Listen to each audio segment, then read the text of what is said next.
এই জমিন থেকে যদি আপনি প্রথম আকাশের কথা কল্পনা করেন, প্রথম আকাশটা বর্তমান বিজ্ঞান বলছে 9.6 ট্রিলিয়ন কিলোমিটার। আমি হিসাবগুলো একটু দেখিয়ে বলি। 9.6 ট্রিলিয়ন কিলোমিটার হচ্ছে শুধু প্রথম আকাশটা। সুবহানাল্লাহ বলেন, আল্লাহু আকবার, মাশাআল্লাহ। প্রথম আকাশের আনুমানিক পুরুত্ব মোটা কতটুকু? 6.5 ট্রিলিয়ন কিলোমিটার জুড়ে শুধু খালি মোটা প্রথম আকাশটা। জোরে কোন আল্লাহু আকবার। নবীজি এটা সফর করলেন। বিজ্ঞান বলছে আনুমানিক, মানে এটার নির্দিষ্ট কোনো হিসাব বিজ্ঞানের কাছে আপাতত নেই। তারা আনুমানিক বলছে যে প্রথম আকাশটা এর দূর হইতে পারে। এবার প্রথম আকাশের পরে আপনি নবীজির সফর নামায় দ্বিতীয় আকাশটা হিসাব করেন। দ্বিতীয় আকাশটা এত বড়, বর্তমান বিজ্ঞান গবেষণা করে দ্বিতীয় আকাশের কথা বলছে। দ্বিতীয় আকাশটা হচ্ছে 130,000 আলোক বর্ষ। আপনারা সুবহানাল্লাহ আলহামদুলিল্লাহ বলতে পারেন না কেন জানেন? আপনারা মনে করছেন 130 মানে আমগো হাতের 1 2 3 4 5, এমনি গিয়ে 100, এরপরে লগে 30, 130। আলো 1 সেকেন্ডে, বাধাহীন জায়গায় আলো 1 সেকেন্ডে যেতে পারে 3 লক্ষ কিলোমিটার। জোরে কোন আল্লাহু আকবার। তাহলে চিন্তা করেন, আলো যদি 3 লক্ষ কিলোমিটার যেতে পারে, প্রতি সেকেন্ডে যদি 3 লক্ষ কিলোমিটার যায়, তাহলে মিনিটে কতটুকু যায়? এবার চিন্তা করেন ঘন্টায় কি পরিমাণ যায়। এবার চিন্তা করেন তাইলে দিনে কেমন যায়। সেই আলো যদি একটা মাসে কদ্দূর যায়, ওই আলো এবার বছরে কদ্দূর যায়। এইরকম যেতে যেতে 130,000 আলোক বর্ষ পার করতে আপনার শুধু দ্বিতীয় আকাশটা ঘুরতে এতক্ষণ সময় লাগবে। জোরে কোন আল্লাহু আকবার। শুধু আলোর আমার না, আলো যদি পার হতে চায় 130,000 আলোক বর্ষ সময় লাগবে দ্বিতীয় আকাশটা ঘুরতে। এত বিরাট করে আল্লাহ দ্বিতীয় আকাশ বানায় রাখছে। সুবহানাল্লাহ। এরপরে 3 নাম্বার আকাশ, বিজ্ঞান বলছে এর বিস্তর হচ্ছে 2 মিলিয়ন আলোক বর্ষ। এখানে হাজার নেই, 1 মিলিয়ন সমান সমান 10 লক্ষ, 2 মিলিয়ন সমান সমান কয় লক্ষ?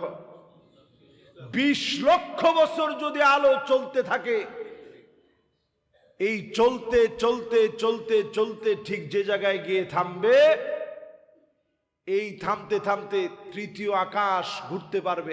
আলো আলো, আমি না। এরপরে আসেন চতুর্থ আকাশ। চতুর্থ আকাশের স্তরটা হচ্ছে 100 মিলিয়ন আলোক বর্ষ। তাহলে চিন্তা করেন 100 মিলিয়ন আলোক বর্ষ সেকেন্ডে 3 লক্ষ কিলোমিটার যেতে পারলে 100 মিলিয়ন বছর মিলে আলো যেখানে গিয়ে পৌঁছাবে চতুর্থ আকাশটা শেষ করতে পারবে আনুমানিক। বলেন আল্লাহু আকবার। এবার আসেন পঞ্চম আকাশ। বর্তমান বিজ্ঞান গবেষণা করে বলছে পঞ্চম আকাশের ব্যাসটা হচ্ছে এবার আর মিলিয়নে নাই, 1 বিলিয়ন আলোক বর্ষের সমান। 1 বিলিয়ন বৎসর নিয়ে আলো যেতে যেতে পঞ্চম আকাশটা পার করতে পারবে। 1 বিলিয়ন বৎসর যাওয়ার পর আলো পঞ্চম আকাশ শেষ করতে পারবে 1 বিলিয়ন বছর ঘুরলে। জোরে কোন আল্লাহু আকবার। এরপরে ষষ্ঠ আকাশ। ষষ্ঠ আকাশটার 1-2 বিলিয়নে থামে নাই।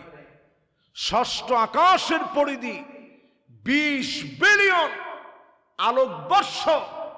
20টা বিলিয়ন আলোক বর্ষ ঘুরতে ঘুরতে ঘুরতে ঘুরতে ষষ্ঠ আকাশটা পার হতে পারবে। জোরে কোন আল্লাহু আকবার।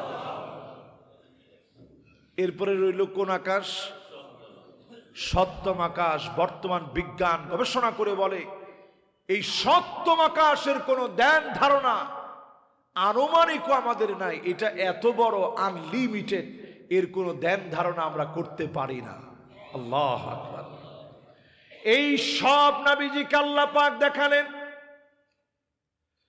ষষ্ঠ আকাশে গিয়ে নবীজি একটা গাছের শিকড় দেখলেন। সপ্তম আকাশে গিয়ে নবীজি ওই গাছের ডালপালা দেখলেন। ইনদা সিদরাতিল মুনতাহা ইনদাহা জান্নাতুল মাওয়া।